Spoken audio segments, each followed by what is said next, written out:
안녕하세요. 안녕하세요. 네, 오늘 라그 AI 세미나를 진행할 조한준이라고 하고요. 라그팀 엔지니어입니다. 저희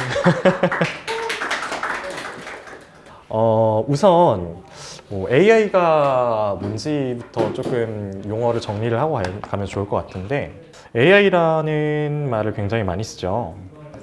AI라는 거를 굉장히 많이 쓰는데, 근데 이제 굉장히 많이 헷갈려 하시는 단어들이 머신러닝이랑 딥러닝이랑 AI 이런 것들을 좀 헷갈려 하세요. 그래서 이거 개념을 좀 정리를 하고 가자면은, 일단은 개념적으로는, 사전상으로는 AI가 제일 큰 개념이에요. 그래서 AI가 가장 큰 개념이고, 그 밑에 머신러닝, 그 아래 딥러닝 이렇게 포함이 되어 있는 개념입니다. 근데 이제 설명을 드리면은, 일단 AI라는 거는 사람의 지능을 모방한 거는 전부 다 이제 컴퓨터가 모방한 건 AI예요. 그래서 예를 들어서 내가 그냥 코드 한 줄로 if 부분 같은 거 써가지고 뭐 if x가 들어오면은 프린트 3을 해라. 이것도 AI예요. 광의의 의미로 보면은. 그래서 AI라는 건 범위가 엄청나게 넓은 개념이고요. 그 중에서 머신러닝이라는 건 뭐냐면요. 이렇게 지금 if x가 들어오면 프린트 3을 해라 이런 거는 사람이 어떻게 하라고 이제 하드 코딩을 해놓은 거잖아요. 근데 이렇게 하는 게 아니라 어떤 데이터의 패턴을 배우고서 그 패턴에 기반해서 AI가 판단을 내리는 거를 머신러닝이라고 많이 해요. 그래서 예를 들어서 이런 거죠. XY 축이 이렇게 있고, 이게 X축이 키예요. 그리고 Y축이 몸무게예요. 그래서 보통 그럼 키랑 몸무게면 어떤 관계가 있을 것 같아요? 대충 이런 관계가 있겠죠. 키가 클수록 몸무게가 많이 나겠죠. 그러면은 이제 이런 거를 보고서 AI가 지금 이 검은색 점들이 실제 우리가 갖고 있는 데이터고, 예를 들어서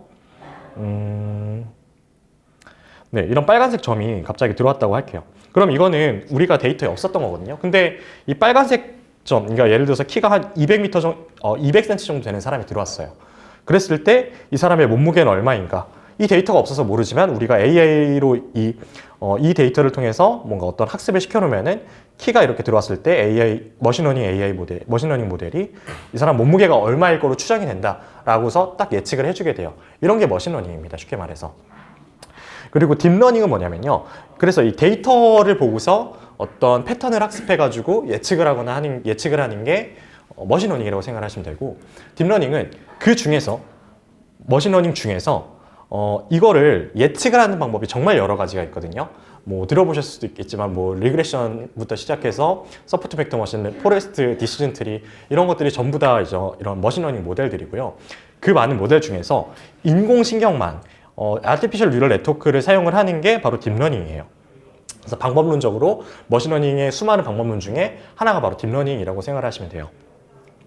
그래서 이게 개념적으로는 이렇게 되는데, 근데 문제는 요새 관습적으로 얘기하는 게 조금 달라요. 사실 저희가 AI 회사라고 하는데 뭐 이런 if문 쓰고 그런 회사 아니잖아요. 사실상 요새는 AI라고 하면은 이걸 거의 딥러닝을 많이 얘기를 합니다.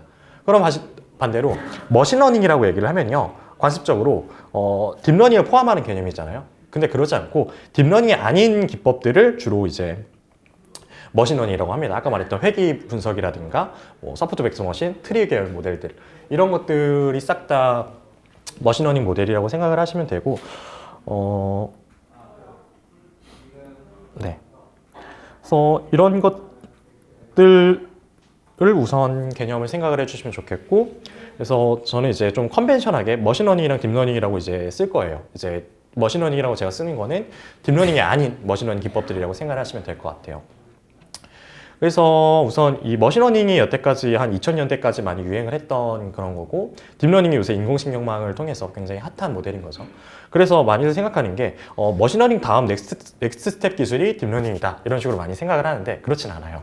이거 두 개가 각각 장단점이 있어서 각각 적절한 상황에 따라서 적절한 머신러닝을 쓰는 게 적절할 때가 있고 딥러닝을 쓰는 게 적절할 때가 있어요.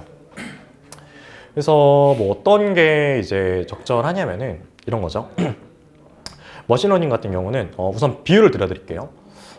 이제 이렇게 한국이 이렇게 있다고 치면, 한반도가 이렇게 있다고 치면은 우편부를 한번 생각을 해주세요.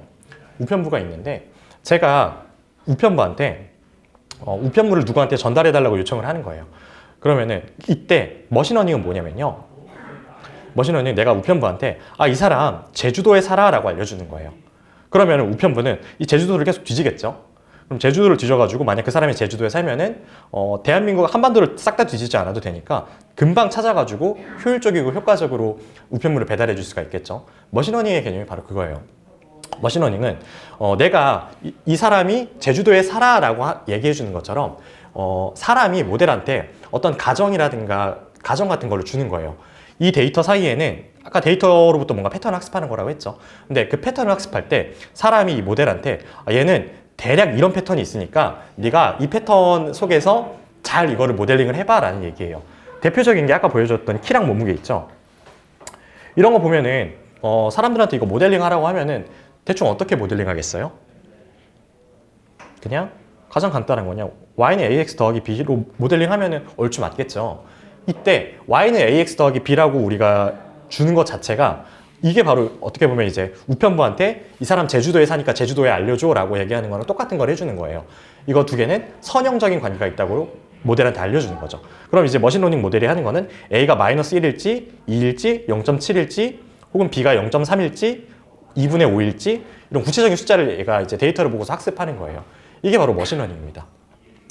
그리고 방금 제가 선형적이라는 얘기를 썼는데 선형적이라는 건 별거 없어요. 그냥 키랑 몸무게 관계 생각하시면 됩니다.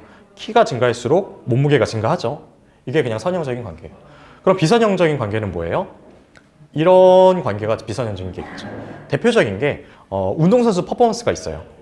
얘가 운동을 처음 시작했을 때는 운동을 점점 하니까 퍼포먼스가 올라가다가 일정 나이를 기점으로는 나이가 노화가 오면서 운동 퍼포먼스가 내려가겠죠. 이런 거는 선형 모델이 아니라 비선형 모델이에요. 아까 제가 말한 만약 이게 사람이 제주도에 있으면은 굉장히 효율적으로 빠르게 우편물을 전달할 수 있다고 말씀을 드렸잖아요. 그런데 만약에 이 사람이 실제로 제주도가 아니라 강원도에 살았어요. 그러면은 아무리 백날 첫날 제주도를 뒤져봐야 절대 우편물을 배달할 수가 없겠죠. 이것도 마찬가지예요. 사실은 운동선수의 퍼포먼스를 모델링을 하는데 내가 이 모델한테 y는 ax 더하기 b로 모델링을 하라고 해버렸어요. 그러면은 얘는 절대로 이거 제대로 모델링 못 할 거거든요. 이게 이제 머신러닝이에요. 내가 어느 정도 데이터의 패턴을 파악을 하고 약간의 이런 가정 같은 것들을 모델한테 주입을 해주면은 그 가정 속에서 굉장히 효율적으로 찾아낼 수 있어요. 그런데 그거랑 반대로 딥러닝은 뭐냐면요. 얘가 어디 사는지 정보를 아무것도 아예 안 알려주는 거예요. 그리고 나서 그냥 내가 시간이랑 돈을 무한정 될 테니까 대한민국 싹 다 뒤져가지고 우편물을 전달하기만 해라고 하는 게 딥러닝이라고 생각하시면 돼요. 그래서 딥러닝은 뭐 y는 ax 더하기 b 이런 수식 같은 가정을 던져주지 않아요. 그래서 알아서 뉴럴 네트워크라는 모델을 가지고 연산을 엄청나게 많이 해가지고 이런 것들을 좀 찾아내는 거라고 생각을 하시면 되고요. 그래서 예를 들어서 제가 이제 머신러닝이랑 딥러닝이랑 상하관계가 아니라고 했는데 예를 들어 제가 이런 거 키랑 몸무게 관계 모델링 하려고 해요. 상대적으로 단순한 관계. 근데 그런 거 모델링 할 때 딥러닝 쓰면은 그거는 완전히 이상한 짓 하는 거죠.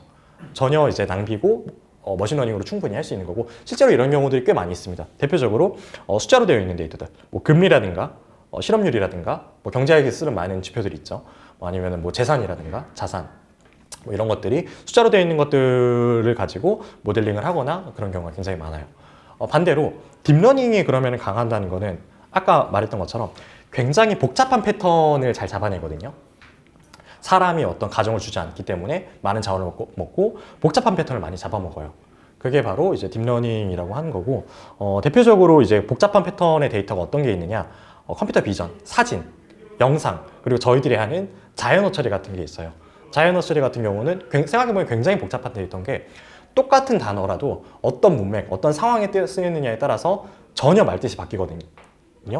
네, 그런 것처럼 이제 이거는 이제 아까로 말한 걸로 비유를 하면은 선형적인 관계가 아니라 굉장히 복잡한 비선형적인 관계라는 거예요. 단어라는 거는.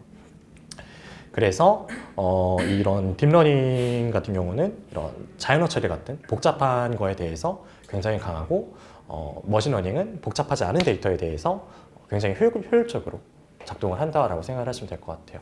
그래서 뭐 머신러닝이랑 딥러닝 개념을 조금 헷갈리실 수도 있을 것 같아서 좀 설명을 드렸는데요.